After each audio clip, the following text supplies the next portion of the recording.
This is The Point of View. Welcome to your favorite current affairs show on television. It's on Citi TV and on Facebook. It's a show that gets the right guests, ask them the relevant questions on issues that matter to you. And it's live and interactive. If you're watching on TV, we have a WhatsApp number. We want to hear from you because tonight's show is a big debate. If you're watching on Facebook as well, please contribute on the live stream that's beneath. So yesterday night, Sunday night at 9 p.m., the president set the cat among the pigeons.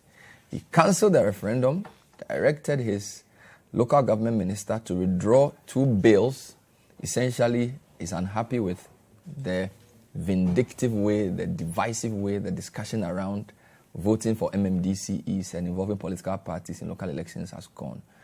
He also blamed the NDC for what's going on. So I'm going to have an old-fashioned NDC MPP conversation tonight. This time I'm not going to pretend about it. I have 2 gentlemen who are going to delve into the issue straight away when we come back on The Point of View. Stay with us. All right, so my guests are from the MPP, member of their legal team, Mr. Gary Nimako. His constitution is like the Bible. He's painted a lot of things inside. So they'll show some yellow, pink, blue, and things. He's going to be speaking for the New Patriotic Party, explaining the legal reasons behind the president's decision, which he announced yesterday. Gary, welcome to the show. Thank you, Bernard. We also have Nii Lante Vanderpuye. He served as a 2-term assemblyman. He's a member of parliament for Odododiodoo. He's also a former deputy minister of local government. So this is his field. And of course, his side think the government has shown bad faith by cancelling 243. Nii, welcome to the show. Thank you. Good. Let's hear the man for himself. The president spoke to the nation about 7 minutes yesterday. Let's watch what he said, and then we'll come in. We're going to answer 5 questions. Number 1, can the president cancel the referendum just like that? Number 2, are his reasons justified? Number 3, why is he joining 243 with 55? Why is he depriving us of voting for MMDCs? Because that was the promise he made. When he says he wants consensus, what does it mean? And number 5, is he not deciding for Ghanaians if he says that he wants to build consensus before we vote? So these are 5 questions. I'm sure I have a few more. But let's watch what the president said on Sunday evening. The clear indications were that there was a broad national consensus for the repeal of Article 53. The attainment of a broad consensus, for me, on a matter as important as the amendment of an entrenched provision of the Constitution is critical. I do not believe that such an amendment should be driven as a party matter. There has to be a clear national consensus and agreement amongst the populace that a particular entrenched provision no longer serves the interests of the people and thus has to be removed. In this case, it had been long apparent that political parties were in fact actively involved in district assembly elections, despite their apparently non-partisan nature. The time had come to strip the process of its hypocrisy and accept and work with the reality of party involvement. Regrettably, 2 weeks ago, the main opposition party, the National Democratic Congress, made what I can only describe as a U-turn and stated that it was no longer prepared to go along with the national consensus. They indicated further they will actively campaign for a no vote. Inasmuch as I still believe that there is enough support in the country for a yes vote to be successful on 17th December, I do not believe that this is the proper atmosphere in which an issue of such nature, i.e. the repeal of an entrenched provision of the Constitution, should be addressed in our country. Even after their U-turn, I undertook consultations across a broad range of opinion as to the way forward. The general result of these consultations was that the process of repeal should be put on hold for the time being to enable a durable national consensus to be forged on this matter. In these circumstances, I'm convinced that it will not serve the public interest to go ahead with the holding of the referendum on 17th December, even though I believe a strong campaign for a yes vote would have succeeded. This is not the kind of atmosphere in which the repeal of an entrenched provision of the Constitution should take place. Even though I'm unrepentant in my belief that party politics is good for our country, for it enhances accountability, I also think that on matters of such constitutional significance, there should be a broad national consensus behind the repeal of an entrenched provision of the Constitution. So, fellow Ghanaians, it is with deep regret that I've given instructions to the Minister for Local Government and Rural Development, who has spearheaded this process on behalf of government with commendable vigor and dynamism, to abort the process and see to the withdrawal of the bills for the amendment of the Constitution, both in respect of Article 2431 and Article 55.3. Nonetheless, I assure you, the good people of Ghana, that my government and I will continue to work for a broad national consensus on this issue. And should such a consensus be attained for the repeal of Article 55.3 of the Constitution and an agreement reached for political parties to participate in and sponsor candidates for election to district assemblies at any point during my tenure of office as President of the Republic, the matter will be brought again back to the front burner of our public discourse for the necessary action. All right, so that was the president speaking last night. So Gary Nimako is a lawyer from the MPP. Nii Lante Vanderpuye is a former local government minister, also a member of parliament. Former deputy local government minister, and an assemblyman for 2 terms. Member, local government. Local government committee. Yeah. You are also an assembly member for 2 terms. Yeah. Were you voted for or you were appointed? 1 term elected. Wow. 1 term. So elected, appointed, elected again as MP, yeah. Appointed as deputy minister, now in the local government committee. So you are the local government guy. Yeah. And Gary, you are the man on this. So first question, can the president just cancel the thing like that? Well, good evening to you, and good evening to Honorable Nii Lante Vanderpuye. I think he rightly said he's a ground man. Well, let me start by saying that the president did not cancel the referendum. What he did, in view of the grave national interest in the matter, he only made an announcement, a public announcement, and then directed the initiator of the bill to go to Parliament and do the needful, i.e. to withdraw the bill from Parliament. So he didn't cancel the bill the way people are saying that he has cancelled the bill. No. But once he has ordered his law, when the president speaks, well, it's as good as done. Well, the ministers are all working for the president. So you are the one who went to Parliament to go and lay the bill in Parliament.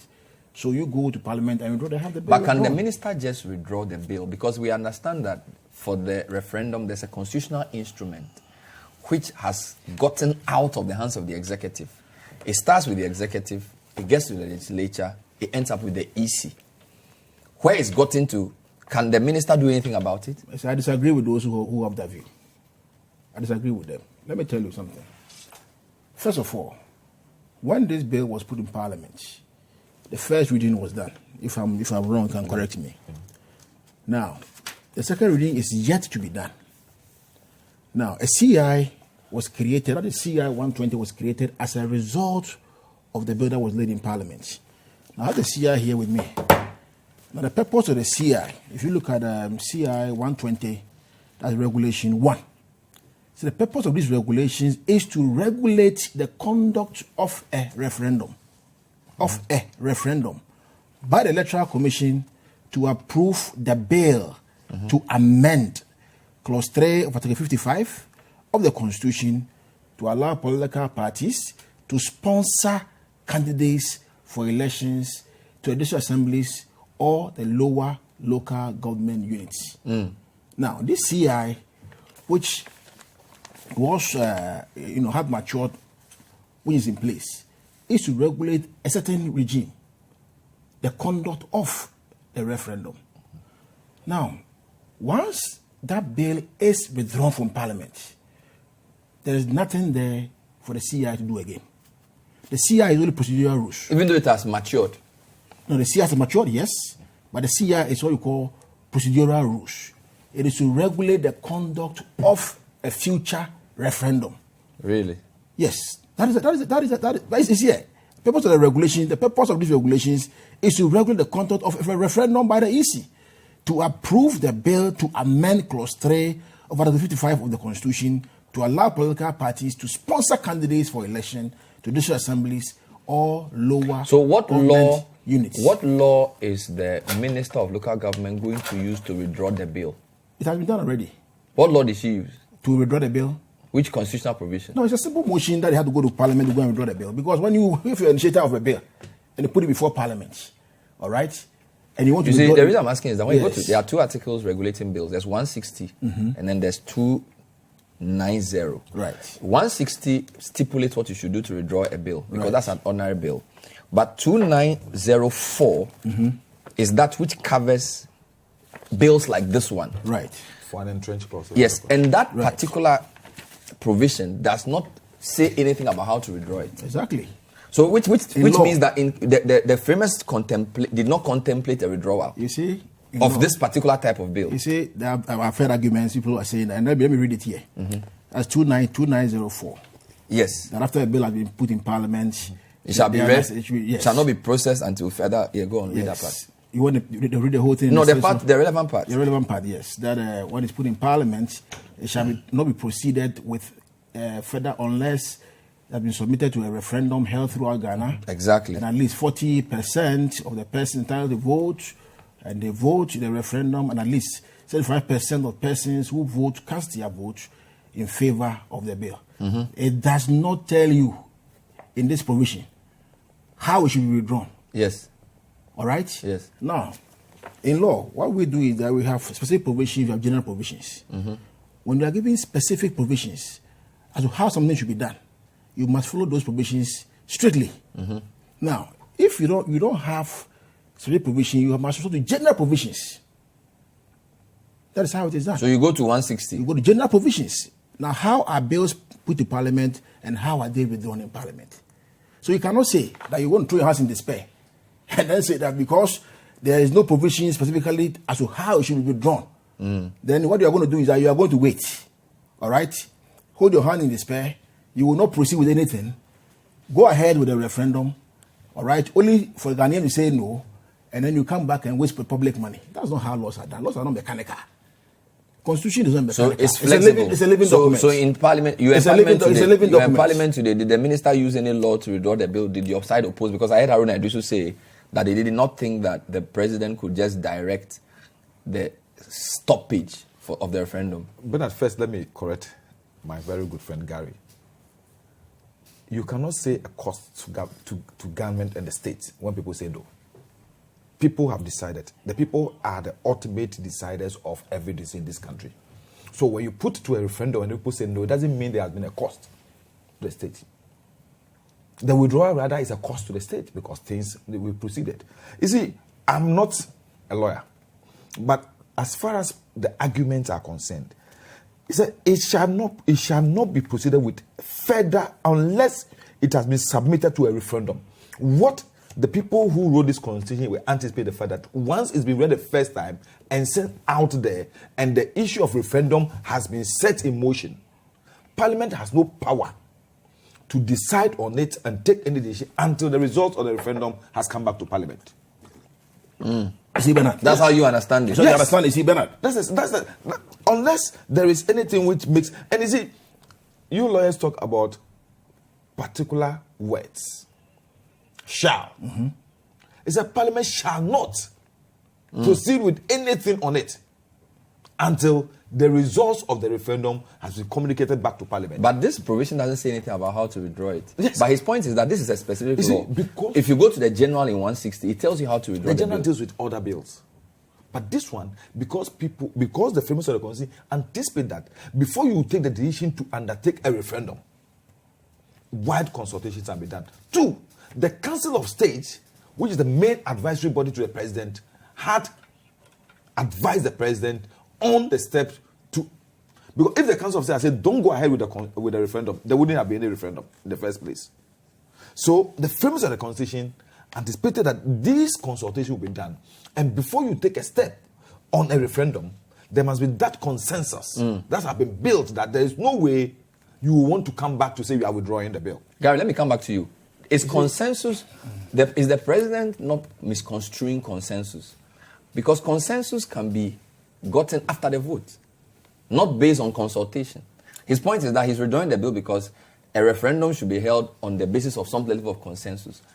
Is it a consensus of the electorate or consensus of political leaders? Bernard, you see, our political disposition in this country, you realize that we have MPP, NDC.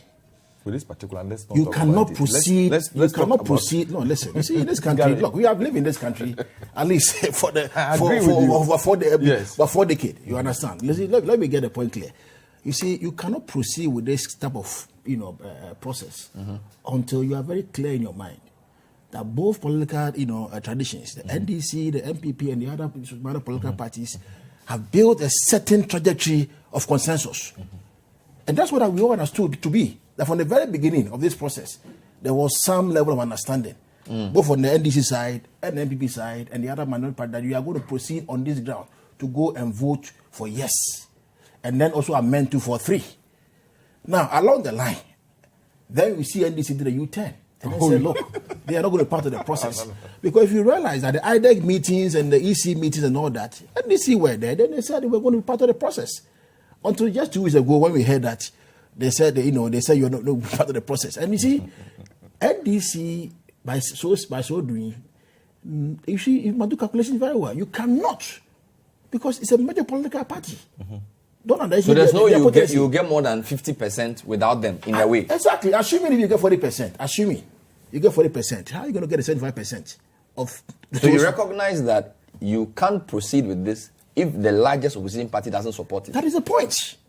So why did you do a U-turn, Nii Lante? Why did you do a U-turn? I am surprised that people, if the president himself is using the word U-turn, as if there will be any turn for us to do a U-turn. There has not been any turn. There has not been any decision. There will not be any rule. Really? Look, I've been part of this process as a ranking member. Let me say this.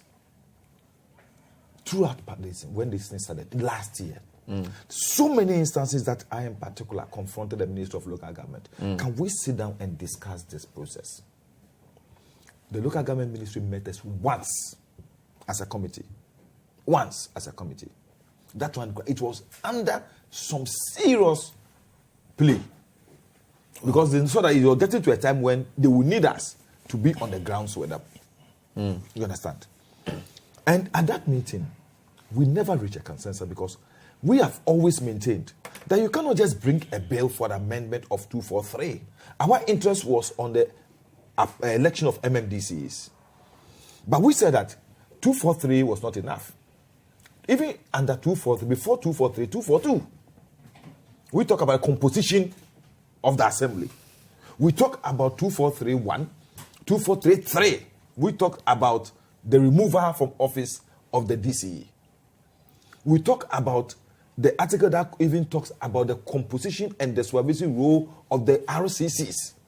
We were content that, if the MMDCs are going to be elected now, what role, why should somebody be an elected officer and then an appointed officer will supervise and direct him what to do at the district level? So we said that bring all these as a composite amendment.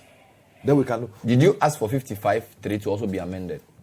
It was later when this issue of political parties participating in local governance came in. Bernard, right from one, as a ranking member for local government, I said, no. I've been at the Ministry of Local Government before, and I know the difficulties MMDCs face with political patronage and the interference of political operatives in the work of MMDCs. Let me sit here and tell you, unless that DC is absolutely bad, I can say that the DCs, with their independence, even at this situation, with their independence, without political interference, will do a good job. The MMDCs are failing because the politicians will not allow them to do their work. So are you saying you were against amendment of 55-3 from the beginning? Entirely. You were not interested in political? No. Are you sure? No. So at what point did MPP introduce this 55-3 as part of the discussion? You see, when the discussion came in, it was almost like people said, why should we be like ostriches or hypocrites? We are already taking political part in the local governance. So why don't we open up rather? And I said, look, the fact that we are doing something which is wrong should not give us the distance to legitimize it. Because I said the disadvantages of overtly politicizing the local governance outweighs the simple reason why you think political parties should participate, because you think that we are already hypocritically participating in it in disguise. If you ask them to tell you any other reason why political parties should get involved in local government, they can't give you. At what point did MPP introduce this 55 thing? Because in your manifesto, it was very clear.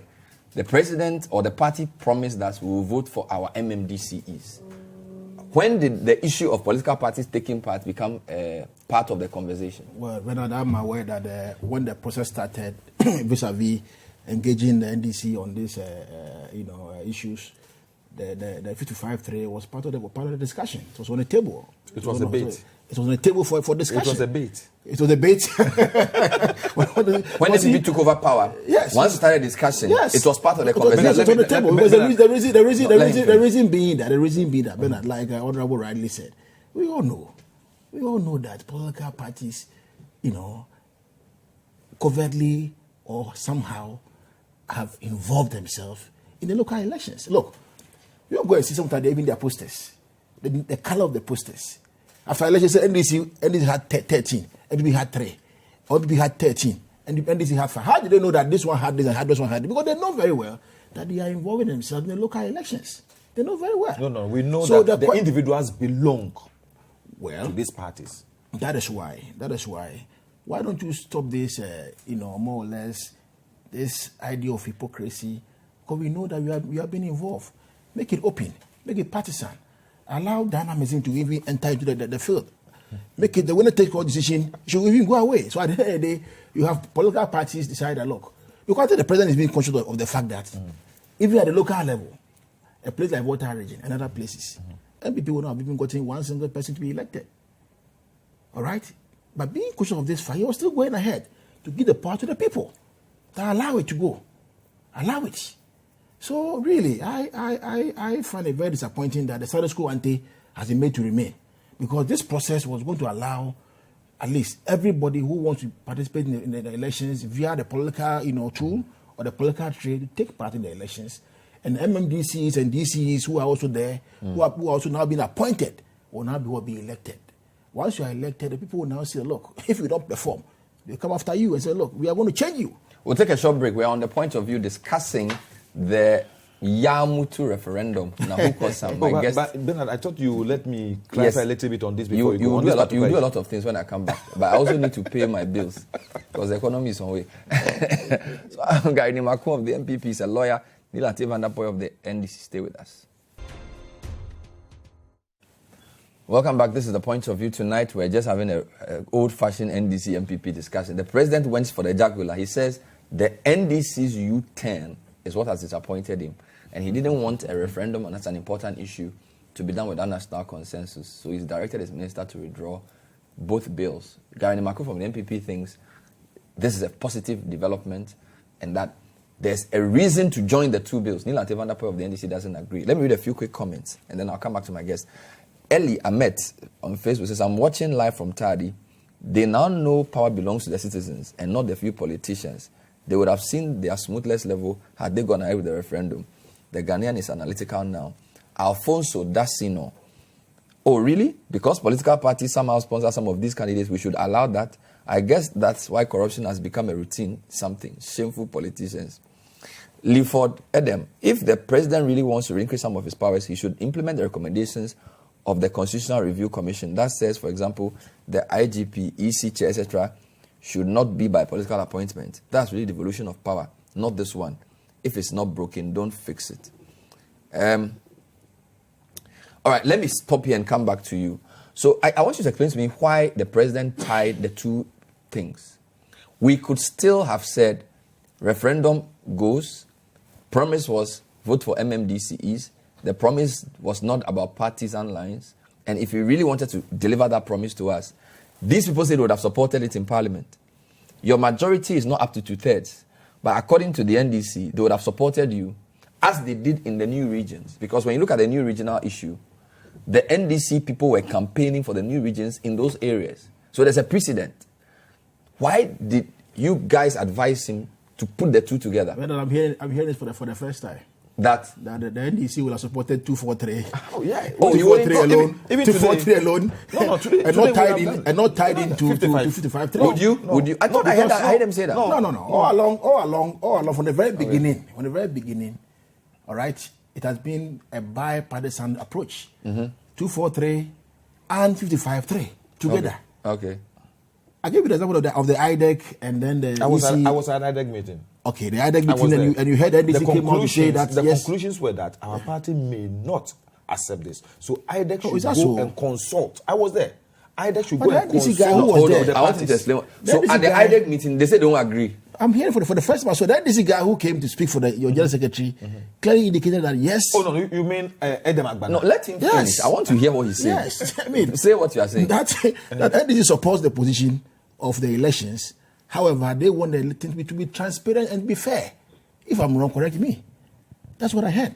Meaning that they won't support the 243? They support the process for the elections, all right, of the local elections and the MMDC as well. But then they want the process to be fair and be transparent. That's so that was the only condition? That's the only condition. Was Edem sent there by the NDC? Yeah, Edem represented the general secretary of the party. He's a deputy youth organizer. Deputy youth organizer. But Edem, let me say this. As at that time, the NDC as a party has not taken a position on this. Oh, let me be frank with you. I'm being frank with you. Edem was there. If you go in and say you've called for a seminar for us to discuss election of MMDCs, that is principally the issue. Election of MMDCs. So if you ask him to state his point, he said this is the only thing that the two parties have built a consensus on, election of MMDCs. Because election of MMDCs was in the manifestos of all political parties in 2016.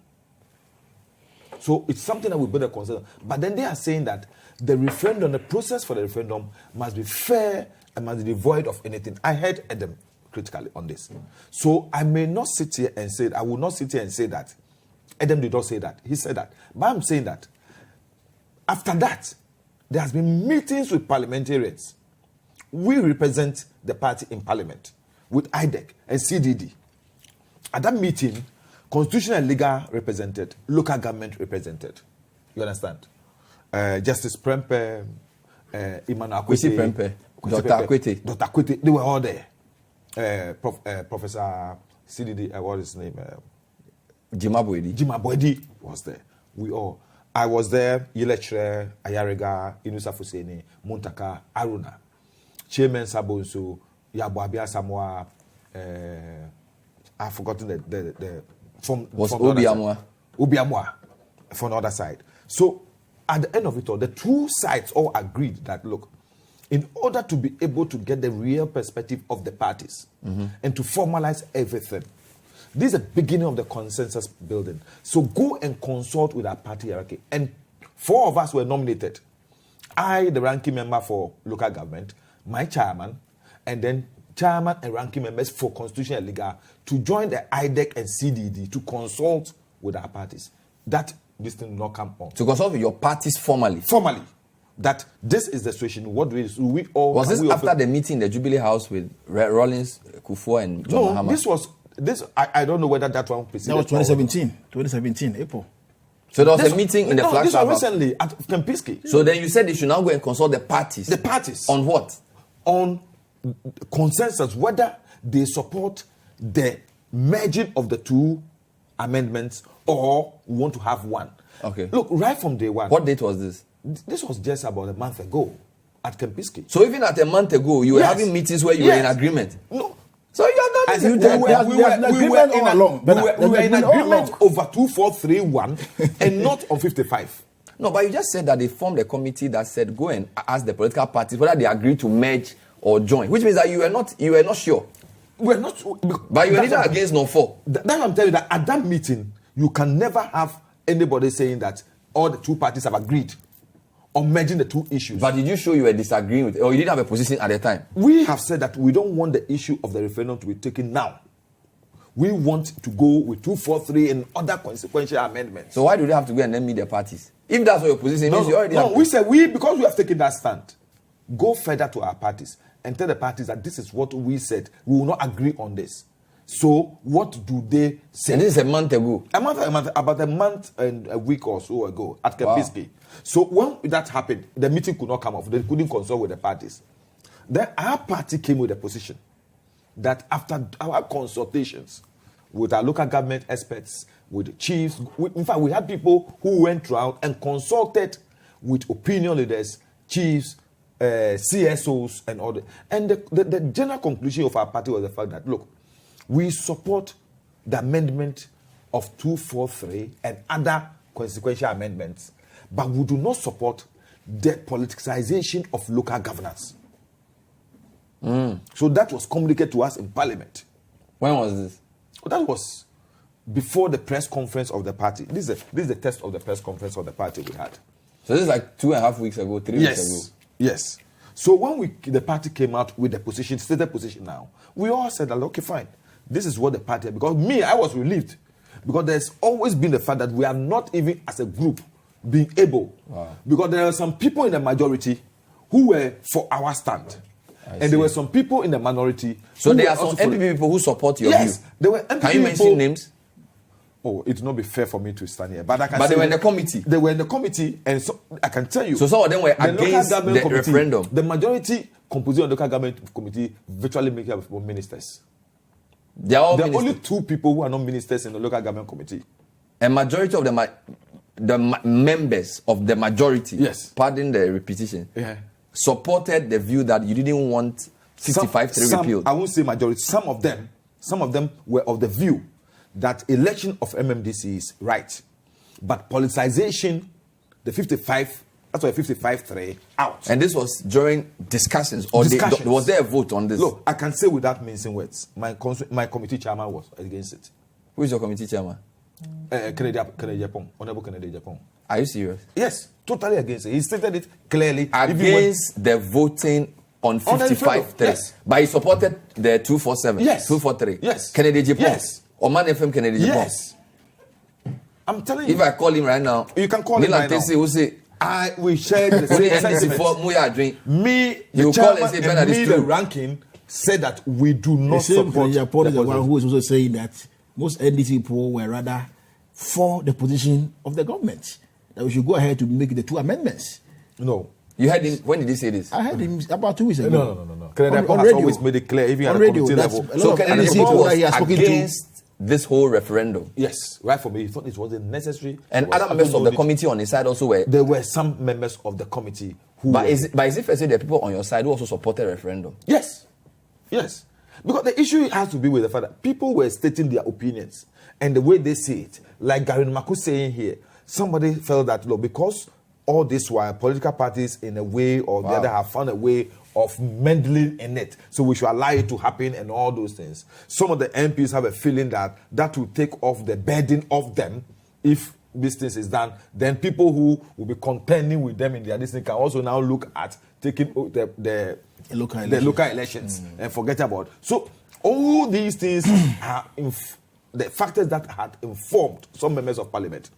But as soon as, with our side, with the minority, as soon as the party's position was stated, after a lengthy national executive meeting, first it was FEC and a national executive meeting, these people like Professor Hoy and the rest were all brought in as consultants, considered them, and they all came and explained. So let me just be fair. Now, so if the president had just said, let's pull 55-3, and yet came to parliament, would NDC have supported it? Today, we will have voted on it today.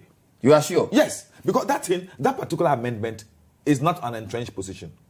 In fact, the question was, we've got to a level where the speaker just have to put the question. And you'd have used a voice vote? Yes. All those in favor say aye. We all accept the fact. We all accept the point that we must elect MMDCs.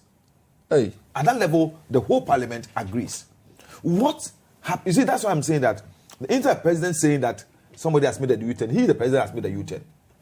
President made a U-turn? Yeah, because he stood in voter reading and said that people must go and vote at the referendum so that they have the power to elect these MMDCs, which was factually inaccurate. Yeah. Factually inaccurate. And I was surprised that people misled the president. Gary, do you feel that the legal team of the MPP have helped the president? Because he's right. I heard the president say in the voter region that the referendum was to allow us to vote for MMDCs, which means he was tying the 55-3 to the 243. But he's a lawyer and a president. So and a lot of people were confused initially that, are we going to vote to be allowed to vote for MMDCs? Are we going to vote to allow political parties? Why has he been using these terms interchangeably? You guys are lawyers. NPP is a party of lawyers. So I'm guessing that you should be more clear than the way you've gone about this. Bernard, basically I think that from the beginning we have tied in 55-3 and 243, and therefore sometimes maybe you can slip. Of course, they are on the same. I agree with you. I agree with you. But maybe there could be slip along the line. I have not heard the president say that anyway. Oh, really? But, yes, I have not heard it. Maybe he said it. Well, you see that I'll consider points if indeed that was the position. But clearly, I think we have made it very clear that 55-3 and 243 is a double barrel gun. They go together. They are double barrel. They are inseparable. There's a view that there are people in MPP who thought that just allowing us to vote for MMDCs without political parties getting involved takes too much power away from the executive. And since you are in power, if you didn't allow political parties to take part, to allow you to influence who wins, it was going to be too much of a political risk. You see, which is why he tied the two. Because when the promise was initially made, it was just the vote. But the hawks in the party said, no, we're not going to allow you to just cede this power to people just like that. It's too dangerous. I think that the president really did very well by even allowing or even bringing to the table that we should even go and amend 243. That's why we're all happy. To the extent that the power that he has in him, you know, when they vote for you, you have the power now to appoint. You see, and then the president said, look, this power that I have, I'm going to fetter with that power and give back to the people to vote for themselves, who they prefer to be their MCE or DCE. He should be commended for that one. You know, so really, but he hasn't seen it through. Yes, but he hasn't seen it through. Because we didn't have a bipartisan consensus on the matter. You see, this matter, I'm telling you, if NDC, the major opposition party, decides that they will not come with you along the chain to make sure that they bring it to fruition, it will be a political suicide to proceed on that time that you want to go and do it. Because it will be a referendum on his government. Well, you see, now we also no. If the president says yes, you see, and the people vote no, it will be a referendum on him. No. Was that part of the consideration? No. You see, that is the propaganda consideration. You see, because people who don't understand the question might think, or they may take it to mean that maybe because possibly it was a no, it meant that it's a referendum on the performance of the government. The president caused it. You see. The president caused it. You see. How did he cause that? No, by stating that the 55, the referendum, was to give you the opportunity to elect MMDCs. We all read into what the president was calling people. Because the president knew that the referendum was not for the election of MMDCs. No, but he just told you that they tied the two. No. They are saying that the condition for us voting for MMDCs is how political parties take part. So they joined the two. Bernard, after the year, I'm not a lawyer. But what I know, what I've read about a referendum, is that the law says that a referendum question must be very clear and not ambiguous. It must easily be able to be discerned by the voter. That's what the law says on referendum. Am I lying? But the question is clear. Why do you make it cumbersome? Why do you make it tight and to confuse everybody? You yourself said you were confused. You, Bernard, you were confused. About what? About the fact that you couldn't tell what the referendum was about. No, I'm saying that when the president spoke in the voter region, you were confused. No, I confirm what you said, that he said we were to go for referendum to allow us to vote for MMDCs. And many people were confused. Yes, which was not confused. But that he's explaining that it's because he tied the two. The only reason why they did it, Bernard, I've told you, is that the politicians saw that if they go to a referendum only on the issue of political parties, they will not succeed. They will not succeed. So, what they wanted was that they wanted a lot of political participation. The political parties should have a way of canvassing vote for it. But NDC, your position is funny because if you think about it, the reason they wanted to involve political parties was that there's winner takes all politics. And they feel that, look, as he said rightly, NDC controls about 40-something% of constituencies. So if or even more, and 14 of the 16 regions. Good. So if you have DCEs who are NDC, and we know they are NDC, even though NDC is in opposition now, they will be taking part in governance by being part of the executive. So Akwete's argument is that reduces the winner takes all. So for example, if you went for DC for Odododiodoo, Ashedu Keteke, and you won, even though MPP is in power under Akufo-Addo, you are in government. Yes. So your desperation to come to power in 2020 will reduce because you are part of the executive. We can still do that without politicizing it. How? Bernard, as we're talking today, the winner takes all syndrome can be broken. If today we say we are electing MMDCs, what it means is that the political parties will now have control over the election of the political party will now have control over the election of MMDCs. People will now go there as individual Ghanaians.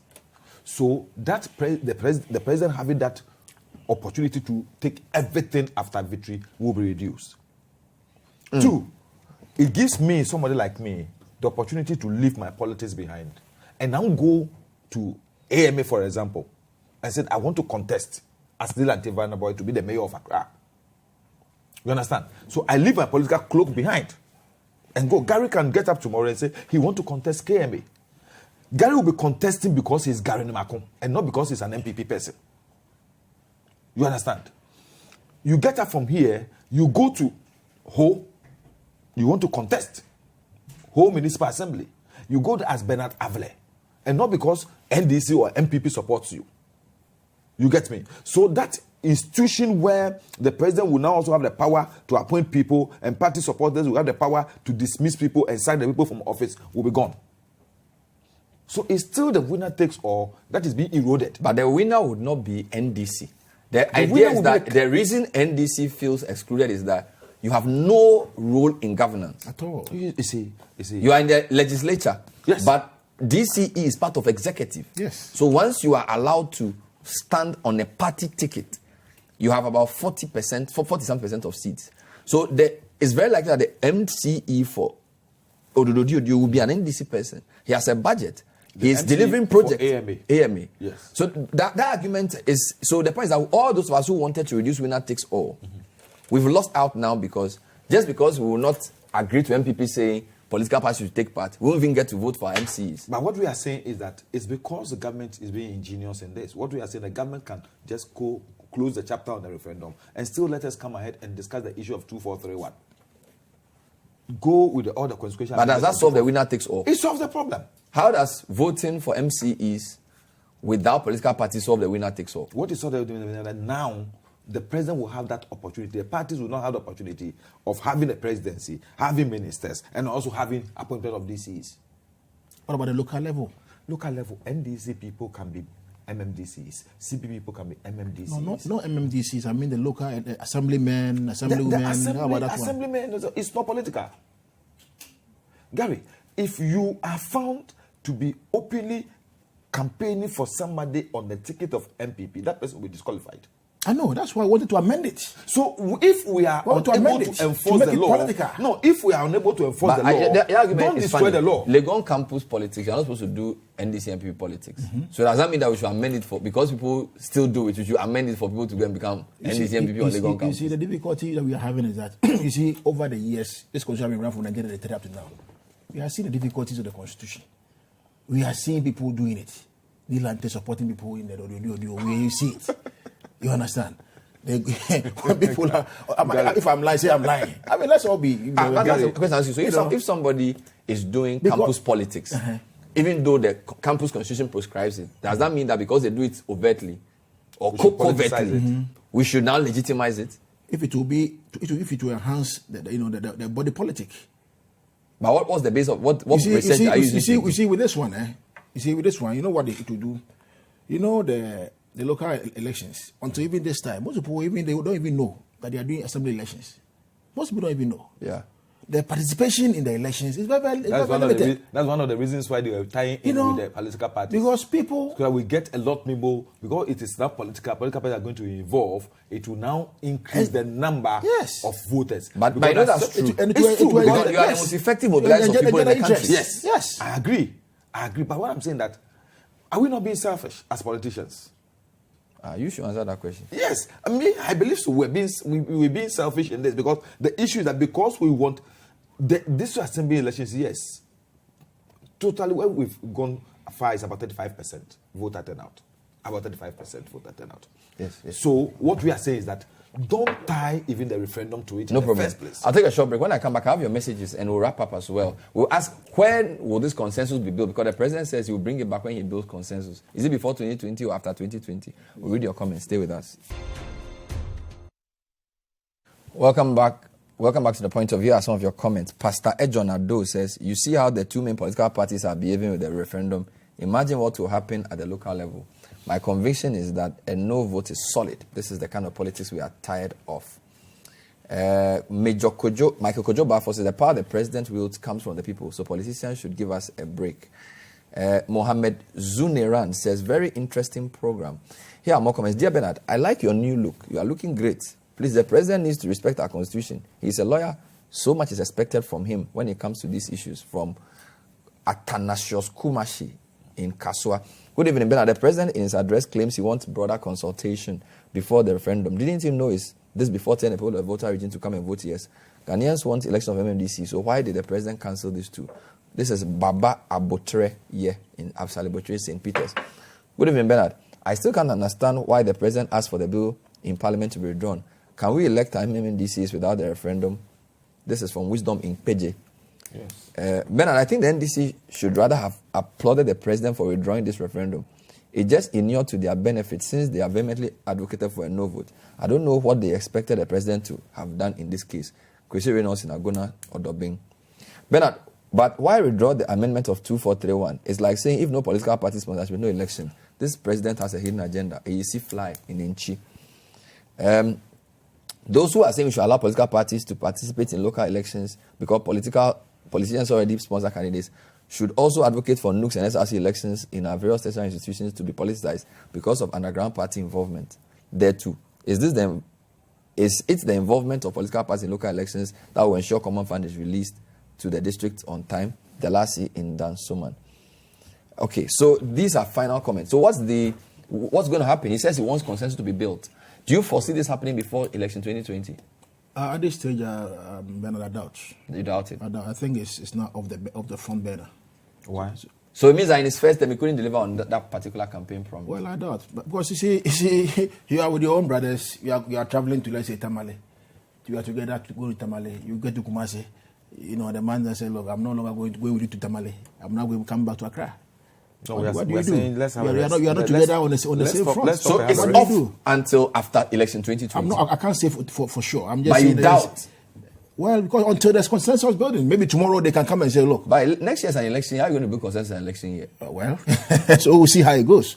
But technically, if NDC But on a personal level, do you see this happening before 2020? Well, I doubt. You doubt it? I doubt.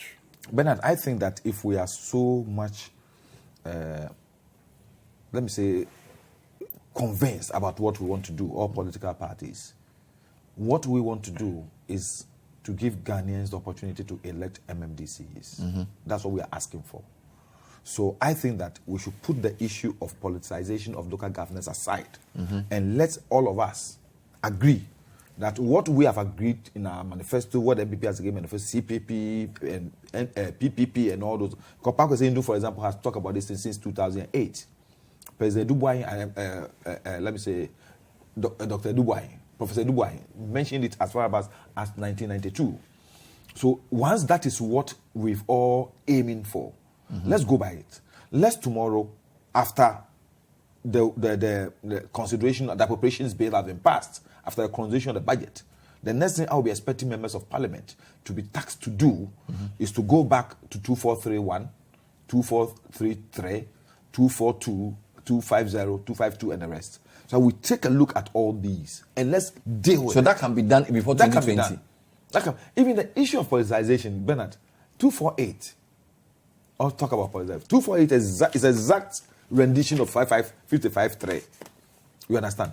I think that let's look at these unentrenched clauses. But the bill has been withdrawn. So I'm saying that's what today we were. Is there no time to bring back the 243? The bill can be brought back.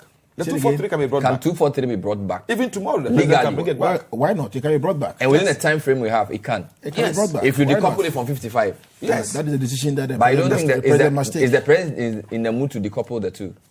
It's a double barrel gun. It's together.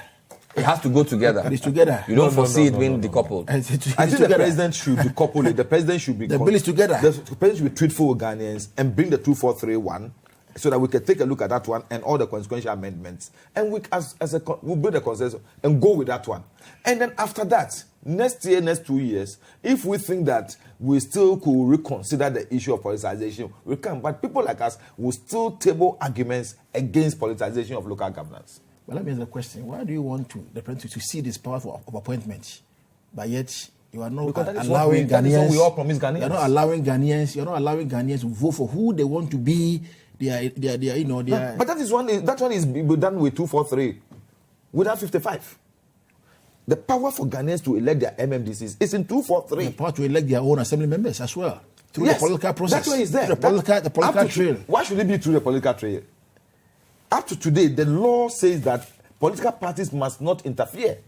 In fact, the law says that political parties can do everything. The only thing they cannot do is to interfere with the process. Yeah, let's see how it goes. Thank you. Nii Lante Vanderpuye, a two-time assembly member, member of parliament, ranking member of the local government committee, a former deputy local government minister, Gary Nimako, a lawyer from the New Patriotic Party very big side. one. It's a big man, Charlie. It's too big. Thank you for watching. My name is Ben Avle. I hope you enjoy the show. We'll bring you another show on Wednesday. Stay with Citi TV. See you next time. Bye-bye. Hi, guys. I hope you enjoyed this video on Citi TV's YouTube channel. Subscribe for more videos on The Point of View. My name is Bernard Avle. Thank you. The Point of View with Bernard Avle. Monday and Wednesday nights, only on Citi TV.